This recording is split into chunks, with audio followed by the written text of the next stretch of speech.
নমস্কার বন্ধুরা, দিশানের রান্নাঘরে সবাইকে স্বাগত। আশা করছি আপনারা সকলেই ভালো আছেন। আজকে আবার একটা নতুন রেসিপি নিয়ে চলে এসেছি। এই যে দেখুন, হাতে ঝুড়ি নিয়ে নিয়েছি। আজকে আমরা করম চা তুলতে যাচ্ছি। করম চা দিয়ে রেসিপি করব।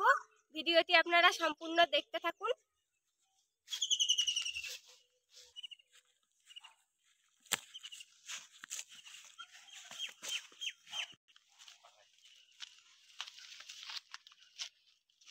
তো বড় করম চা হয়েছে, দেখো তো গাছটা কি দারুণ দেখতে লাগছে।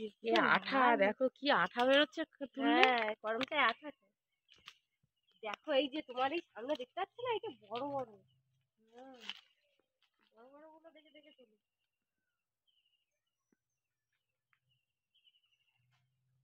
চেরি ফলের মতন দেখাচ্ছে, বলো?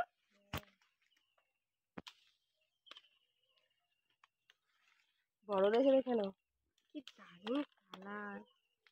কি বড় আর আঠা দেখো, হাতে লেগে যাচ্ছে। এ হয় খুব। এই নিচে দেখো, নিচে দেখো ঝুলছে কত গাছ বড়, একদম গাছে বেগুনি কালার হয়ে গেছে। বেগুনি কালার হচ্ছে, পিঙ্ক কালার। আর যখন পেকে যাবে না, লাল টুকটুক করবে। না না, লাল থাকে না, তখন কেমন কালো কালো রং। ভিতরটা লাল হবে, তুমি যখন খাবে তোমার জিভ টিপ লাল হয়ে যাবে, ঠোঁট ঠোঁট লাল হয়ে যাবে। আর এ বিশাল টক, পেকে গেলে মিষ্টি লাগে। মিষ্টি লাগে না? হ্যাঁ, টকে তুমি টক খেয়ে পাকা তাহলে খেয়ে দেখো। এ চেরি ফল বানায় এইগুলো দিয়ে, মিষ্টি রসে ফোটাতে হবে চেরি ফল বানাতে হবে।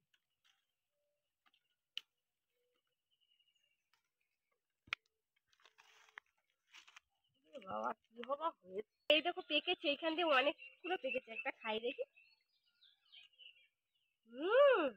ভিতরে কালারটা দেখো,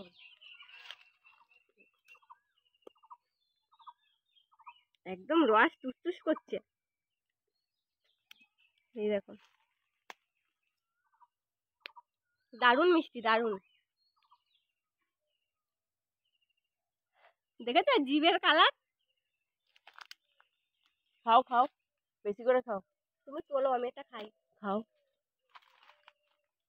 এখান থেকে অনেকগুলো পেকেছে, এই যে অনেক। আর নেবে, খাবে? পাকাগুলো তুলে ঘরে নিয়ে যেতে হবে। আর খাবে নাকি? চলো, ঝুড়ির মধ্যে রাখো, ঘরে নিয়ে গিয়ে খাবো। গলুকে একটা খেতে দেবো। দেখুন বন্ধুরা, করম চা গাছে আবার ফুলও এসছে। করম চা হয়েছে, আবার গাছে ফুলও হয়েছে। দেখুন ফুলটা দারুণ দেখতে। এই যে দেখুন, করম চা গুলো সব তুলে নিয়েছি। চলুন তাহলে এবার রেসিপিটা শুরু করা যাক। দেখুন, করম চা গুলো তুলে নিয়ে চলে এসেছি। এদিকে আমি এই করম চা গুলো এবার কেটে নিচ্ছি। করম চা কাটার জন্য হাতে একটু সরিষার তেল মেখে নিয়েছি। দেখুন, না হলে হাতে কষগুলো লেগে যাবে। করম চার প্রচুর আঠা। দেখুন কাটার সঙ্গে সঙ্গে কত আঠা বেরোচ্ছে। এই যে মাঝখানের এরকম ভাবে দানাগুলো ফেলে দিচ্ছি আমি। আপনারা ছুরি বা চামচের সাহায্যেও দানাগুলো বের করে নিতে পারেন।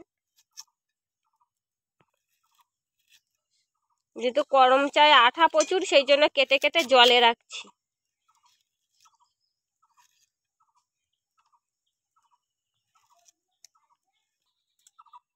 করম চার আচার বানানোর জন্য আমি এই শুকনো লঙ্কা একটু একটু গরম করে নেই, গুঁড়ো করব। লঙ্কাটা একটু ভাজা হয়ে গেছে, এরপর আমি গোটা ধনে, মৌরি, জিরে, ফোড়ন ভাজা হয়ে গেছে, এবার নামিয়ে নেব। এবার আমি মশলাগুলো গুঁড়ো করে নেব।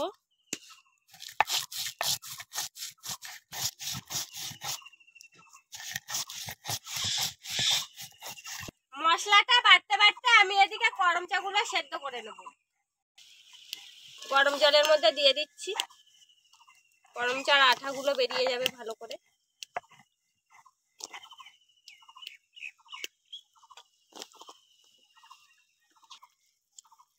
দেখুন করম চা সেদ্ধ হয়ে কেমন ফুলে বলের মতো হয়ে গেছে একটা একটা।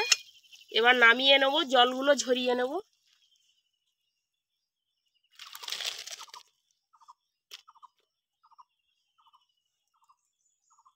এবার আচার বানানোর জন্য আমি কড়াইতে সরষের তেল দিয়ে দেবো।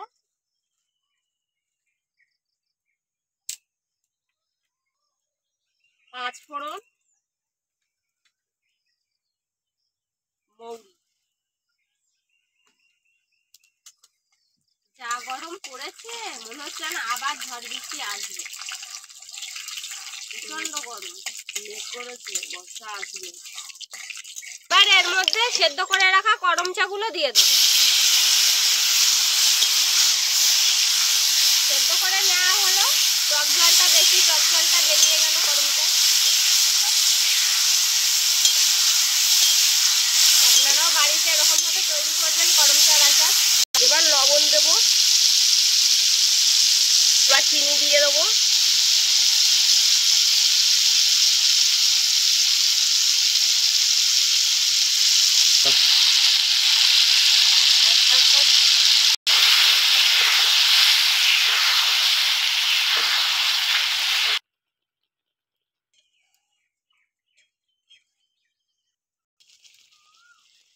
ভেজে রাখা মশলাগুলো এবার দিয়ে দেবো। রসগোল্লার মতন ফুটছে টকবক করে। আচার হয়ে এসেছে প্রায়। এই মশলাটা দিয়ে এবার একটু নাড়াচাড়া দেবো। মশলাটা দেওয়ার পরে একটু নাড়াচাড়া দিয়ে নেবো। দেখুন না, রস, চিনির রস গাঢ় হয়ে গেছে। 2 মিনিট ফুটিয়ে নিয়েছি মশলা দেওয়ার পরে। এবার আমি নামিয়ে নেব। আপনারাও এইভাবে বাড়িতে তৈরি করবেন। পুরো ভিডিওটি দেখার জন্য ধন্যবাদ।